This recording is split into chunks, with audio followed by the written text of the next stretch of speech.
আমাদের বাড়িতে কিছু নতুন অতিথি এসেছে। অতিথিদের জন্য এই যে ছেলের পাউরুটিগুলো যে ছিঁড়ে ছিঁড়ে ফেলেছে সেগুলো দিয়ে আসি। এবার অতিথিগুলো কারা তোমাদের সেগুলোকে দেখায়। অতিথিগুলো কারা? অতিথিগুলো এখানে লুকিয়ে আছে, এই তাঁবুর নিচে।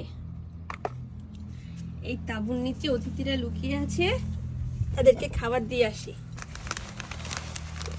অতিথি হচ্ছে ওই যে, দেখা যাচ্ছে ওই যে আমাদের এই ব্যালকনিতে। ওরা খেয়ে নেবে পাউরুটিগুলো। আমাদের ব্যালকনিতে একটা পায়রা এসে বসেছে। একদিন আমি আমার বেডরুমে শুয়ে আছি, আর এখানে যে কাচের এই দরজাটা খোলা ছিল, শুধু নেট দেওয়া ছিল, আর আমি না আওয়াজ পাচ্ছি, গুম গুম গুম গুম করে আওয়াজ হচ্ছে। আমি তো একসময় মানে ভাবলাম যে কি হচ্ছে এখানে, কোনো সাপটা পেলো নাকি পাখিরা। পরে আমার হাজবেন্ড আসার পরে উনিও টের পেয়েছে একদিন এরকম আওয়াজ হচ্ছিল। তারপরে এসে দেখে একটা পায়রা দুটো ডিম নিয়ে বসে আছে। তোমাদেরকে ভিডিওটা শেয়ার করব। তো দুটো ডিম নিয়ে বসে আছে, তারপরে কিছুদিন পরে দেখে এরকম বাচ্চা বেরিয়েছে।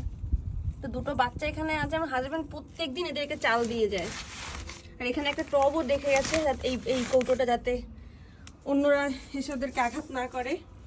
তো এইভাবে এই তাঁবু দেওয়া ছিল, সাইকেল রাখা, ছোট সাইকেল রাখা রয়েছে, সাইকেলটা ঢাকা রয়েছে তাঁবুটা দিয়ে।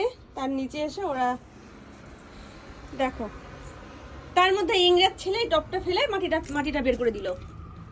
মানে এটাকে নিয়ে একটু বাইরে আসবো, সবসময় শুধু দুষ্টুমি দেখো। এখন ফেলে এখন খুশি হচ্ছে।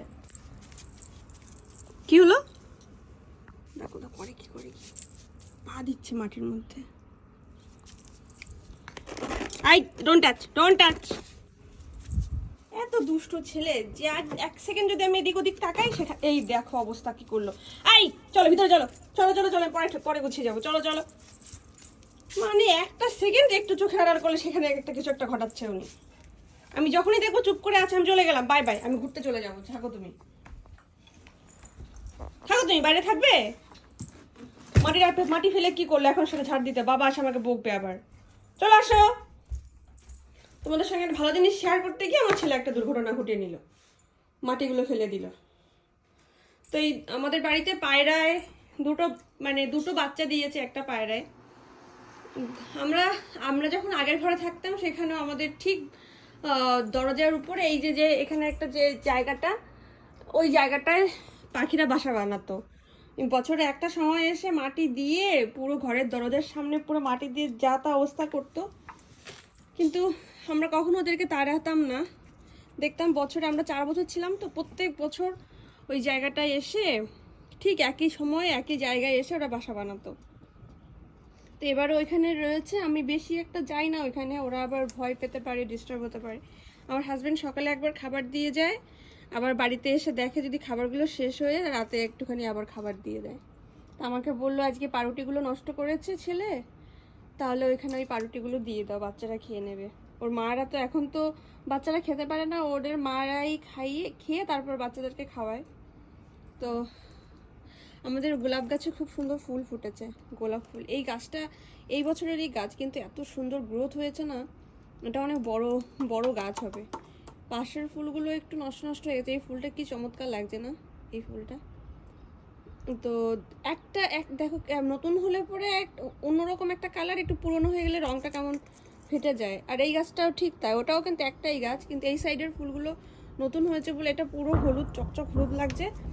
আর এই ফুলটা পুরনো হয়ে গেছে বলে সাদা সাদা একটু ফেটে গেছে কালারটা, বুঝছো? একদম অন্যরকম হয়ে গেছে, এটা সাদা এটা হলুদ, একটাই গাছের ফুল।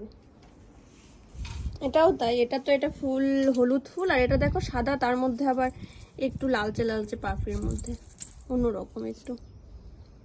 এটাই আবার নেই, এটা হালকা, এটা আবার একটু বেশি বেশি।